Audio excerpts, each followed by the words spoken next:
कल्पना कीजिए एक ऐसी रात जब चांद भी बादलों के पीछे छुप गया हो, जब हवा में कुछ अजीब सी खामोशी हो और जब इंसान की आत्मा को पता चल जाए कि कुछ गलत होने वाला है। ऐसी रातें अक्सर हमारी जिंदगी में आती हैं, लेकिन हम उन संकेतों को नजरअंदाज कर देते हैं। ये कहानी है रमेश की, एक साधारण आदमी जिसकी जिंदगी एक रात में बदल गई। रमेश का काम देर रात तक चलता था। वो अक्सर रात के 11-12 बजे घर लौटता था। उसकी पत्नी हमेशा कहती थी कि इतनी देर रात घर आना ठीक नहीं, लेकिन रमेश कहता था कि काम की मजबूरी है। उस रात भी कुछ ऐसा ही था।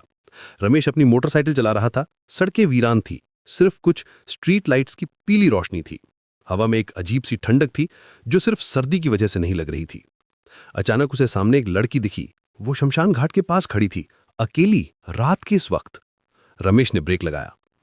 लड़की करीब 20 साल की लग रही थी, सफेद सलवार कमीज में, बाल खुले हुए, चेहरे पर एक अजीब सी मासूमियत। लेकिन कुछ तो अलग था उसमें, जैसे वो इस दुनिया की ना हो। भैया, क्या आप मुझे घर छोड़ सकते हैं? लड़की ने धीमी आवाज में कहा। उसकी आवाज में एक अजीब सी गूंज थी। रमेश थोड़ा हैरान हुआ। इतनी रात को यहां क्या कर रही हो? ये जगह तो... मैं अपने रिश्तेदार के साथ आई थी। वो मुझे यहीं छोड़कर चले गए। कहा था कि वापस आएंगे, लेकिन... लड़की की आवाज में दर्द था। उसकी आंखों में आंसू थे, या शायद वो सिर्फ चांदनी का प्रतिबिंब था। रमेश का दिल पिघल गया। कौन सा इंसान इतनी रात को किसी लड़की को शमशान घाट के पास अकेला छोड़ देता है? उसने सोचा, शायद कोई पारिवारिक झगड़ा हो। आजकल के रिश्तेदार भी कैसे हो गए हैं, इंसानियत ही खत्म हो गई है। ठीक है, बैठ जाओ, रमेश ने कहा। उसके मन में थोड़ा डर भी था, लेकिन इंसानियत का फर्ज ज्यादा भारी लगा। लड़की मुस्कुराई और पीछे बैठ गई। रमेश ने महसूस किया कि उसके हाथ बर्फ की तरह ठंडे थे, लेकिन उसने सोचा शायद ठंड की वजह से हो।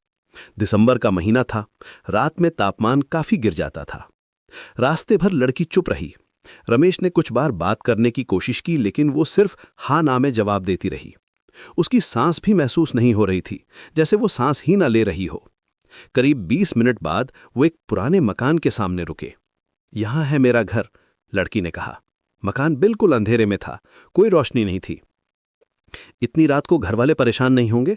रमेश ने पूछा। नहीं, वो सो गए होंगे, लड़की ने जवाब दिया और उतर गई। उसके पैरों की आवाज भी नहीं आई। अरे, नाम तो बताओ, रमेश ने कहा। प्रिया, लड़की ने मुड़कर कहा और घर के अंदर चली गई। अंधेरे में वो ऐसे गायब हो गई जैसे हवा में मिल गई हो।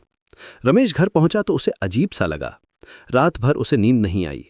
बार बार प्रिया का चेहरा याद आ रहा था, उसकी ठंडी हथेलियां, उसकी खामोशी, उसकी आवाज की गूंज।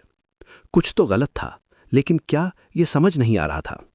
अगली सुबह रमेश का दोस्त राज उससे मिलने आया। राज हमेशा शहर की खबरें लेकर आता था। यार, कल रात शमशान घाट के पास से गुजरा था, वहां एक नई चिता जल रही थी। बड़ी भीड़ थी, लोग कह रहे थे कि बहुत दुखद घटना है। रमेश का दिल जोर से धड़कने लगा। नई चिता? हाँ, सुना है कि कोई लड़की मरी है, करीब 20 साल की। नाम था प्रिया। बेचारी का एक्सीडेंट हुआ था। रमेश के होश उड़ गए। उसके हाथ कांपने लगे, मुंह सूख गया। वो तुरंत शमशान घाट की तरफ भागा। वहां पहुंचकर उसने देखा एक ताजी चिता। अभी भी धुआं निकल रहा था, राख अभी भी गर्म थी। ये कब हुआ? रमेश ने पास खड़े एक आदमी से पूछा। कल रात लड़की की एक्सीडेंट में मौत हो गई थी। परिवार वाले कह रहे थे कि वो कहीं जा रही थी, रास्ते में ट्रक से टक्कर हो गई। बेचारी की शादी अगले महीने होनी थी। रमेश के पैरों तले जमीन खिसक गई। वो जिस लड़की को घर छोड़ने गया था, वो तो मर चुकी थी। तो फिर कल रात वो कौन थी? अचानक उसे पीछे से आवाज आई। शुक्रिया भैया, आपने मुझे घर पहुंचा दिया था। रमेश ने मुड़कर देखा, प्रिया खड़ी थी, लेकिन इस बार उसका चेहरा अलग था।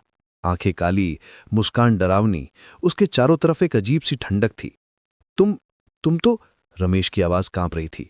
मैं मर गई थी, लेकिन मेरी आत्मा को शांति नहीं मिली। जब तक कोई मेरी मदद नहीं करता, मैं वापस नहीं जा सकती, प्रिया ने कहा। उसकी आवाज अब अलग थी, डरावनी। लेकिन मैंने तो तुम्हारी मदद की थी। प्रिया हंसी, एक ठंडी डरावनी हंसी। हाँ, और अब तुम्हारी बारी है। जो भी मेरी मदद करता है, उसे मेरे साथ आना पड़ता है। यही नियम है, यही कीमत है। रमेश भागने की कोशिश की, लेकिन उसके पैर जम गए, जैसे